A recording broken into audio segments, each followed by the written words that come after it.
Hi everyone, welcome back to Lifting the Lamp.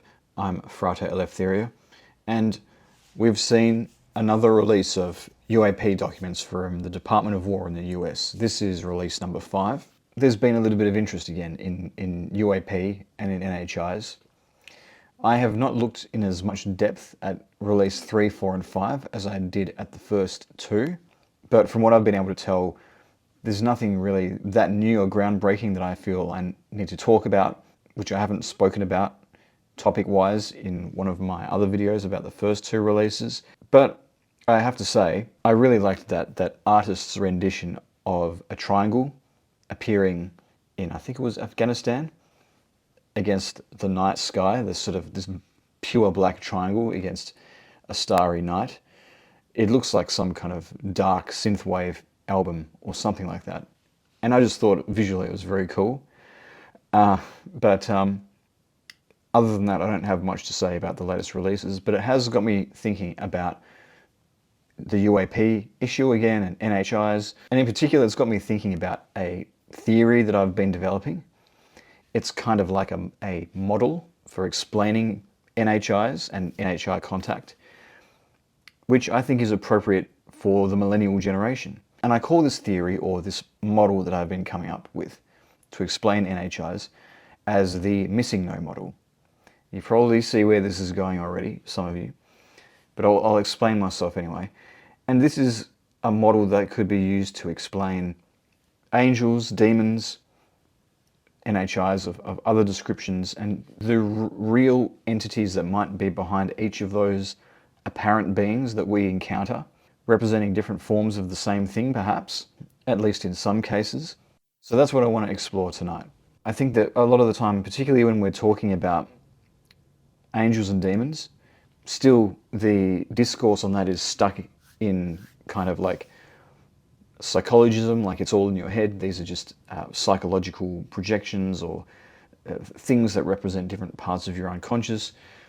Although then on the other hand, the idea that these are literal entities out there that have objective traits. I think that there's a third position that overcomes the weaknesses of both of those explanations and just moves the conversation forward a bit more from that dichotomy and being stuck in that.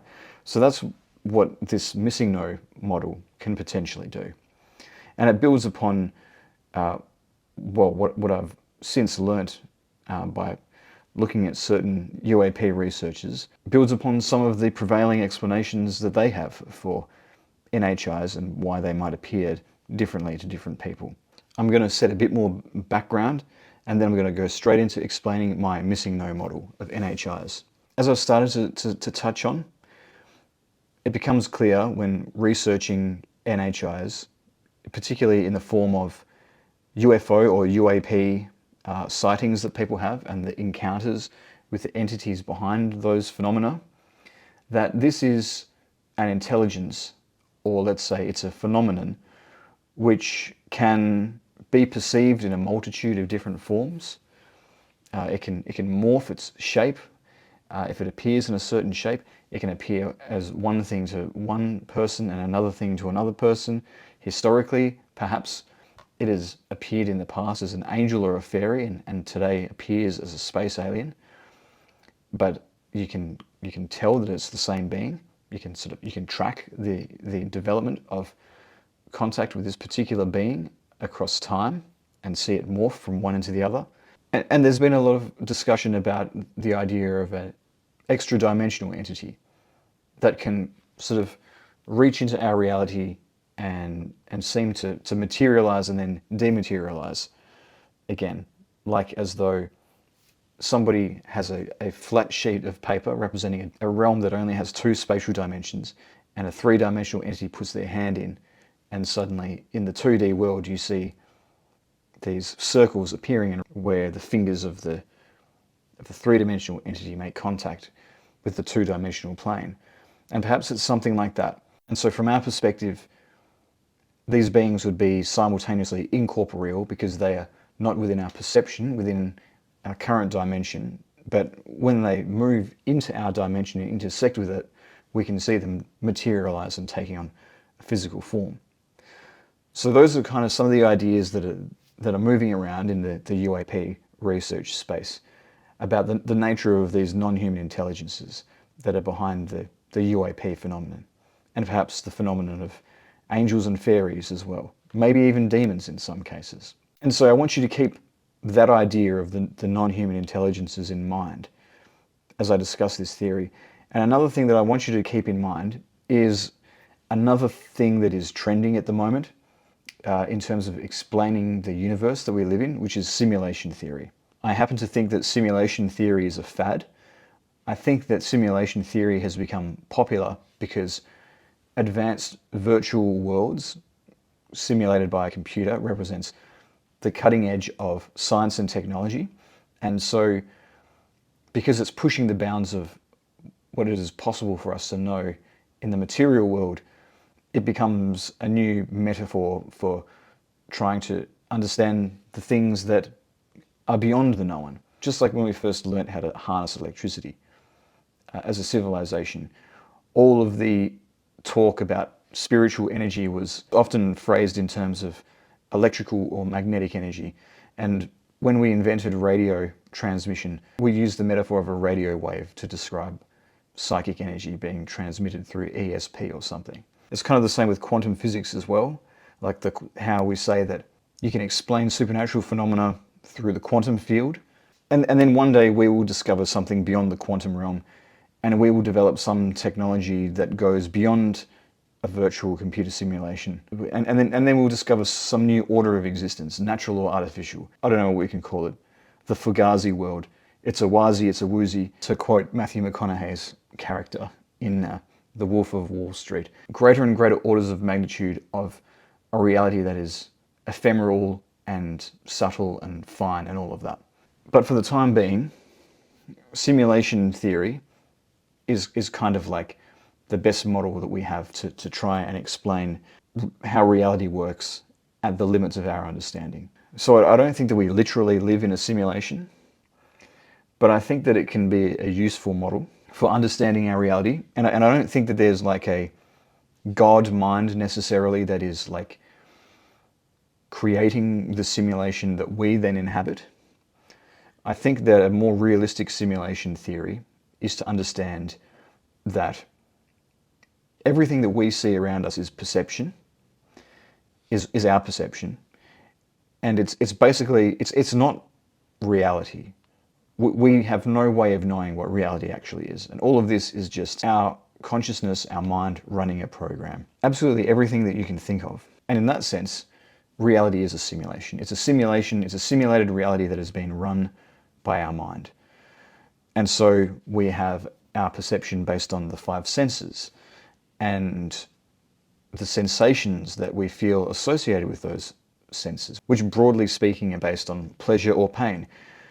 We have a sense of spatial awareness, so that there's a distance between different things. The moon isn't here in the room with me, it's over there, it's all the way over there. We have an awareness of time.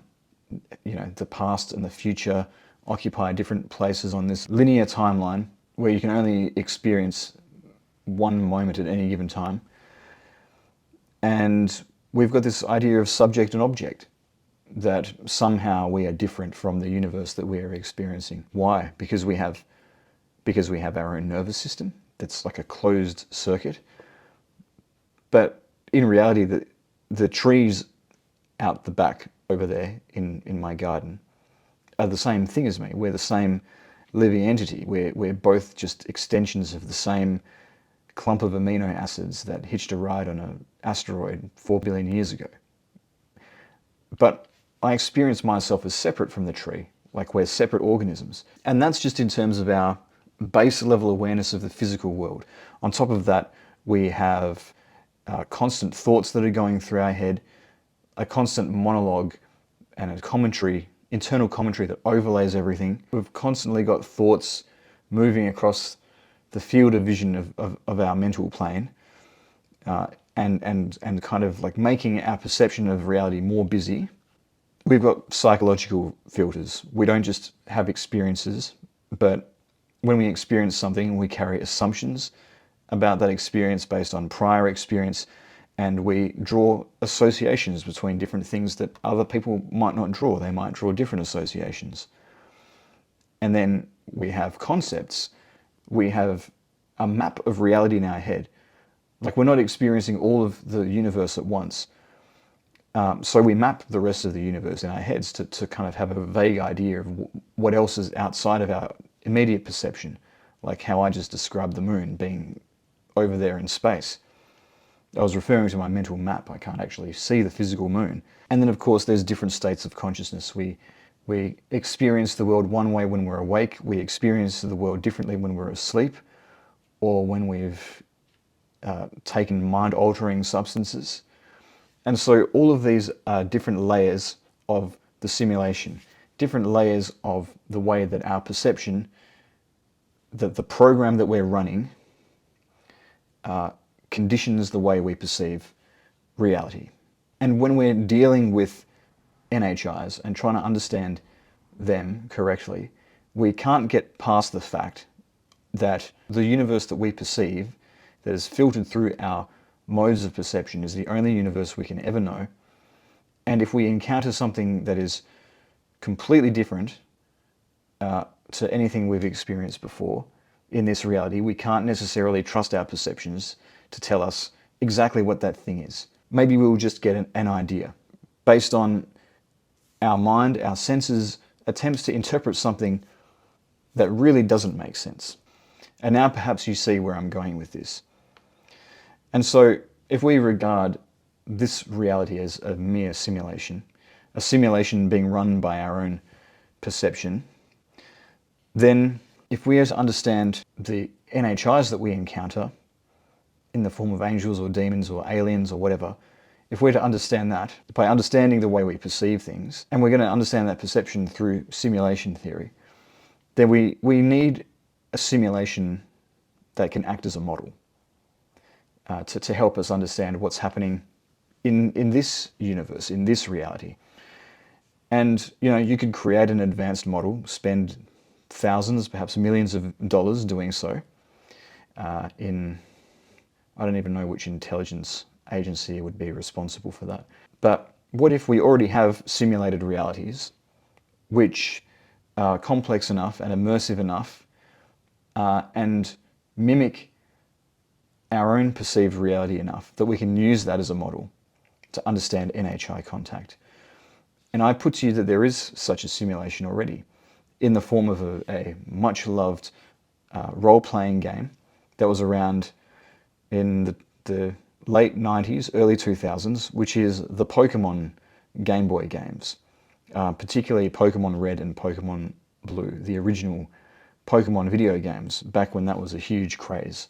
And like many people of my generation, it was one of the defining crazes of that particular part of my life, of that particular era. And as it so happens, I think that there's something that happens in the Pokemon games which is very similar to what happens when we encounter an NHI in this reality. And that is having an encounter with a Pokemon called MissingNo. So, if you don't know what MissingNo is, basically, within the Pokemon game, you are a character, and there's other characters that you encounter in the form of different Pokemon, different species of these Pokemon. And, they're programmed into the game. You know what to expect. There's 151 of them in the original games, and they're all accounted for. You know what you're going to get. But then there's this other Pokemon that's not supposed to be there. It's called MissingNo. And the only way that you can encounter this Pokemon is manipulate the programming into giving you an encounter with a Pokemon you were never supposed to be able to encounter in the first place. And that's the MissingNo. And when MissingNo appears, unlike the other Pokemon that have a neat little image or sprite of some little creature, what you get with MissingNo is instead this glitchy, blocky image that gets rendered. And very odd things happening with its stats and everything else. It can make the game itself start to glitch. And it reminds me so much of an encounter with an NHI. You've got this type of being that you have an encounter with that's not supposed to be there, but somehow is. It has an appearance that is strange. Actually, it has an appearance that can change from person to person, because actually, depending on the particular version of the game that you're playing, it can appear as one kind of glitchy set of pixels, or it can appear as another kind of glitchy set of pixels, or it can appear as an existing Pokemon. But there's obviously something different about it. Not unlike the way that an NHI can appear in lots of different forms depending on what point in history we're in and what particular person is making contact. And the way that the game glitches out when you encounter this thing, I mean, human beings can glitch out when they have a close encounter. Missing time, mysterious illnesses, and the way that the encounter happens is there's usually something a bit weird that's going on beforehand that gets you into a domain of high strangeness where the encounter can take place. So I just saw all of these parallels between the MissingNo and the beings that we here would call NHIs. And so if we're going to use the Pokemon games as a model for simulation theory, in order to understand how we encounter NHIs within the simulation, then let's go a little bit deeper. Let's try and draw some more specific analogies with what's going on here. So first we have to consider the way that you encounter a MissingNo in the game. So there's what would commonly be described as a cheat that you do. And to understand this, I had to learn about how video games work and how programming works in video games. So basically, you've got the graphics, you've got the little image that you see of what's happening in the game. And then under the hood, so to speak, there's programs doing things that you don't see, like storing information in different parts of the memory and decoding different bytes to get certain information in certain different places. And there's all this compressed information that way, and all this stuff that's going on under the hood, so to speak. Some of it very reminiscent of magic, creating a magic square or doing gematria or something like that. But I digress. And so that's the first thing you need to understand here. And so then what happens is there's a particular point in the Pokemon game where you encounter another character known as the Old Man. This is at a place called Viridian City, which, unlike other places that you can go to in the game, doesn't have any wild Pokemon that you can encounter. And so you talk to this old man from Viridian City, and then he gives you a tutorial. In order to do that, it shows you a Pokemon battle, but it's swapped you for the old man, so it's from his point of view in a Pokemon battle. And so what that does under the hood is the game takes the data that is associated with your name as the player and stores it somewhere in the game's memory. And the place that it stores that is in the same place where the information about the kinds of Pokemon that you can encounter is stored. Anyway, so then the old man finishes the tutorial, but the data that is to do with your name doesn't go back to where it should, because as the game refreshes after that tutorial, there are no Pokemon you can encounter in Viridian City, so there's no information to replace the information about your name. And then in the game, you fly to Cinnabar Island. And this again is part of the game where there's no wild Pokemon that you can encounter.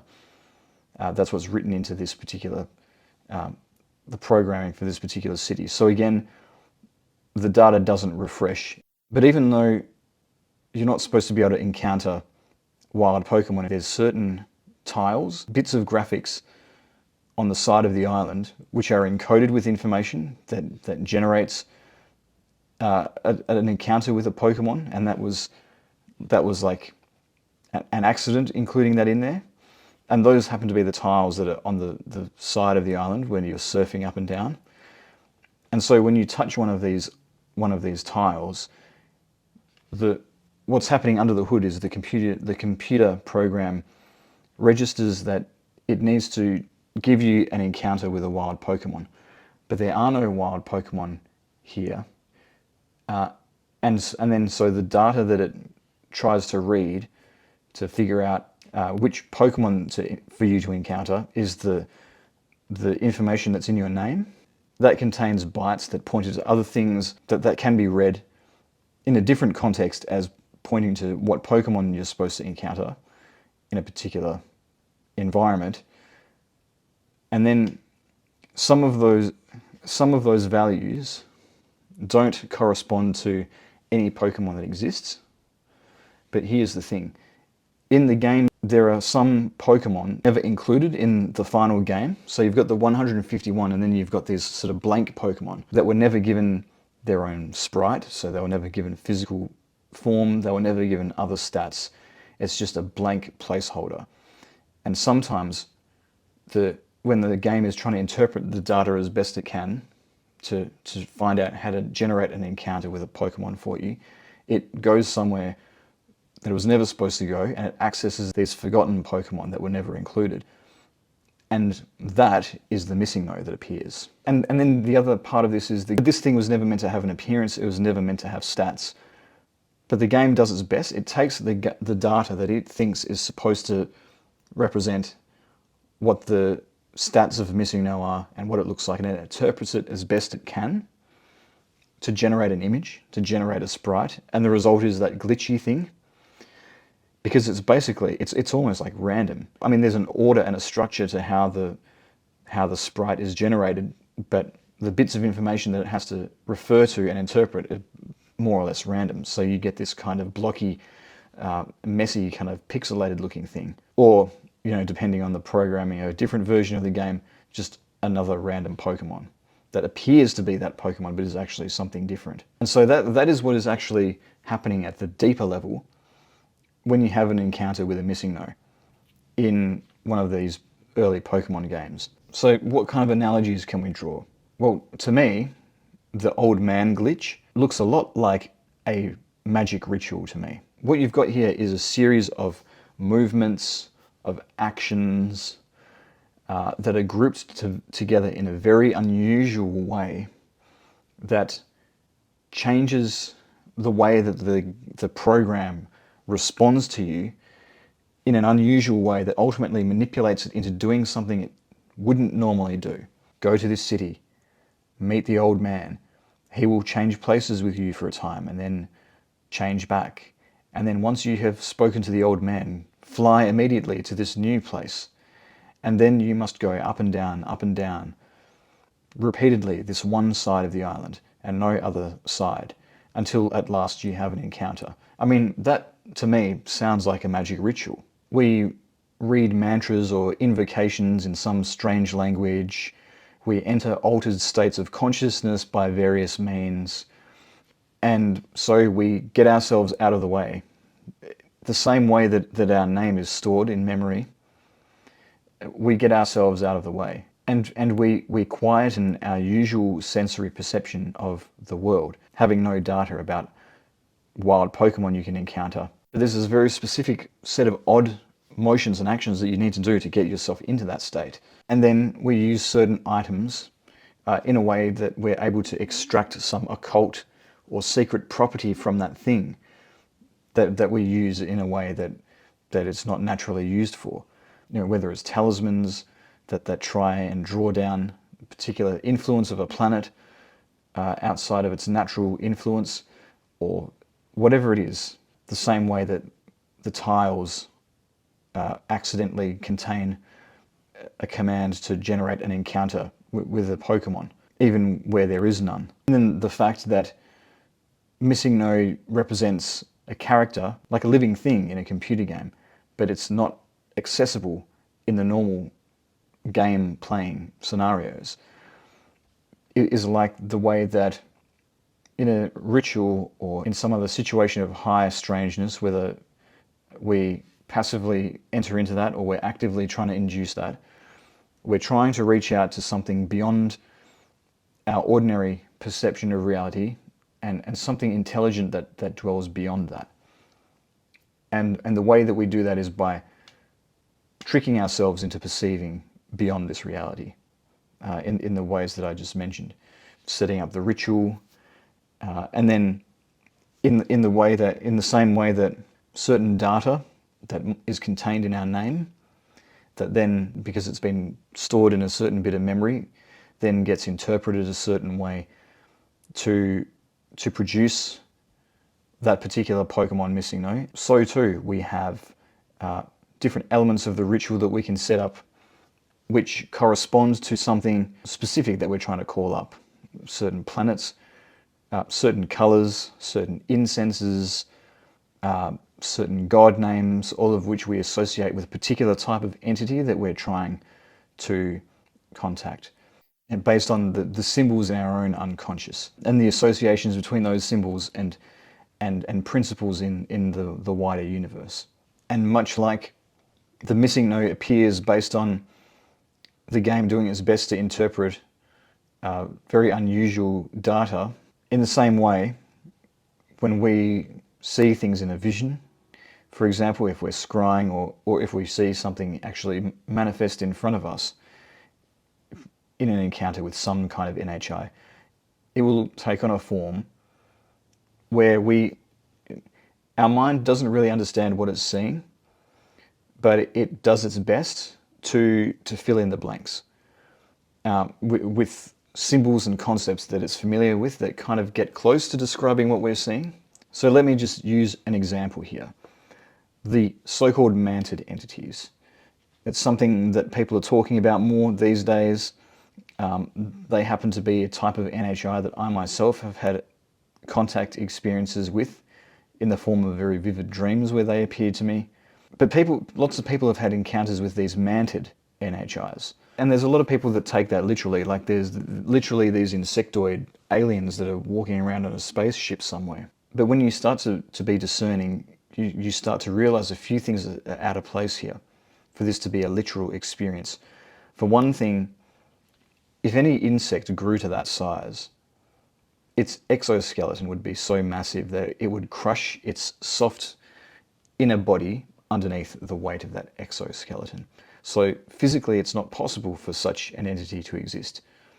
Another thing that should be very suspect is the fact that of all of the creatures that these NHIs could look like, they look like the praying mantis. And when you do the thought experiment of what if this is meant to be a symbol that is being projected of what this entity really is, some interesting things start to happen. So for one thing, insects are associated with a type of life that has been on Earth for a very long time, is very ancient. Insects were some of the first creatures on the Earth. There's also an association with praying, clear spiritual implications. These are beings that are not only ancient but very close to the divine, able to access the divine very easily.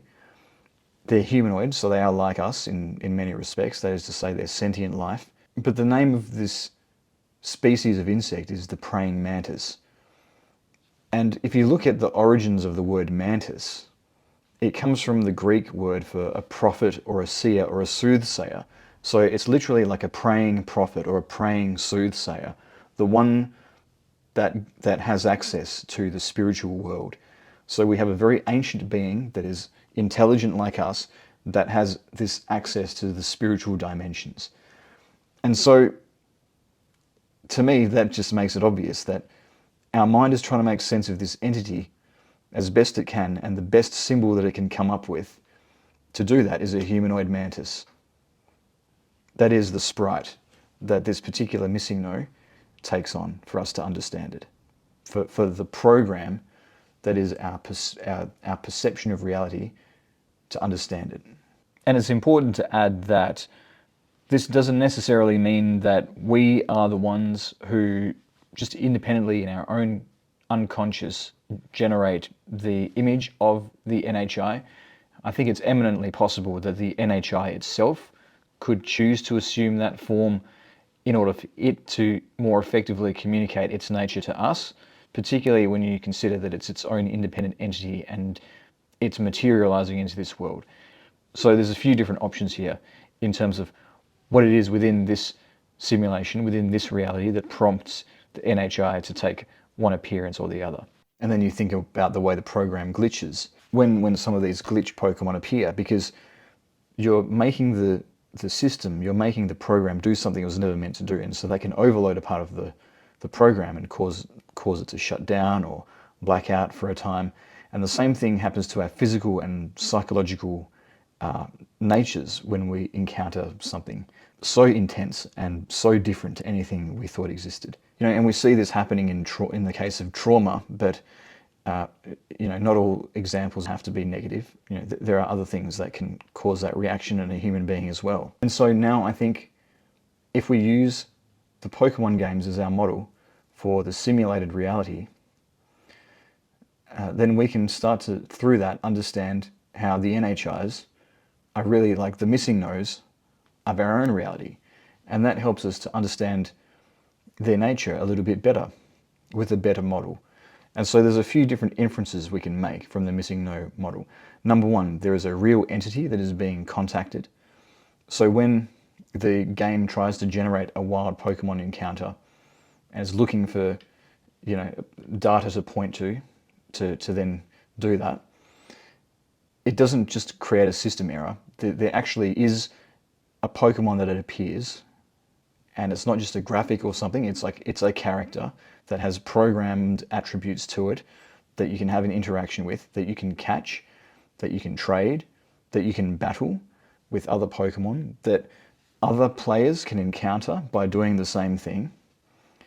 And in the same way, these NHIs seem to have an objective as far as a universe where everything is perception can be objective. They have this objective reality. They have a reality outside just the inner psychology of the person and the hallucinations they might be having.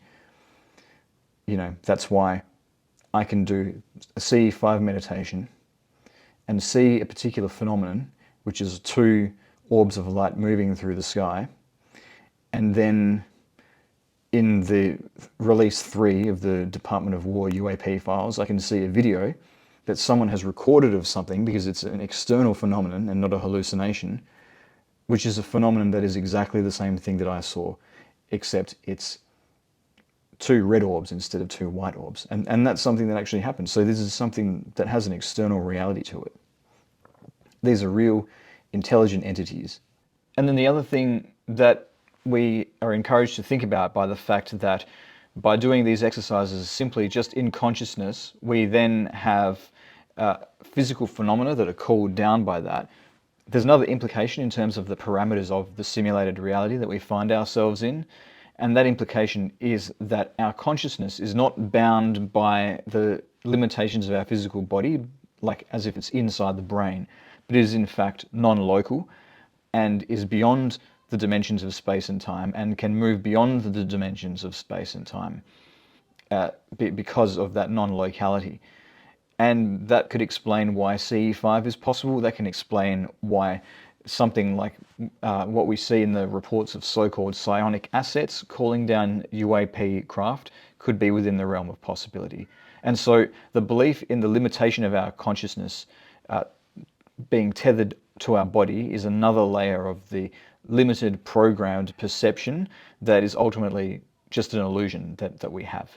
And so when we have an interior experience of reaching out beyond our physical body, it's more than just a visualization or something in our imagination. In a way, we can see it as just another form of perception. And since all reality is perception, it's just another level of the reality that we inhabit. Another thing we can infer from the model is that these beings are non-corporeal, whether that means they exist on a more subtle spiritual level, or they just inhabit a dimension that is beyond our ability to perceive in this dimension. But they can take on a corporeal form, they can take on a physical form in this dimension, much the same as MissingNo does. Starts off non-corporeal but has a random sprite generated for it when it's encountered. And it starts off as just a bit of information that was never supposed to fully be a Pokemon. It was just an idea, and yet it can be given values that allow it to become a Pokemon like any other. And then the third big takeaway is there's nothing actually programmed into the MissingNo that is the reason why it's the way it is. It all has to do with the personalized information from our name as the player that gets interpreted by the system and what version of the game we're using. And so there's a lesson there about, you know, what program we're running. How our perception makes sense of things is ultimately going to determine how the entity appears to us within the parameters of the program, of the reality, of the simulation. And so for me at least, thinking about MissingNo in the Pokemon games and really breaking down why we can have an encounter with a wild MissingNo in the Pokemon games has helped me come to a better understanding of non-human intelligence that we encounter in this world. So that is my MissingNo model. What do you think about this explanation of NHIs? Is this something that helps you to understand what angels and demons might be? Or, you know, the entities that take on the sprite of an angel or demon? Is it something that allows you to understand the entities that take on the sprite of an alien? Let me know in the comments. And if you like this video, please do leave a like, subscribe to my channel to support my work, hit the notification bell so you actually get notified of my future videos, hit join or thanks down below, and I'll leave some links for some other things you can do to support me. You can join my mailing list, sign up to EnochiaCon 2026, where I'm going to be talking more about the NHIs in both spirituality and the modern UFO craze. And I am also still selling my book. I'll leave a link to that in the description below as well. But thank you again for listening, and I'll see you next time.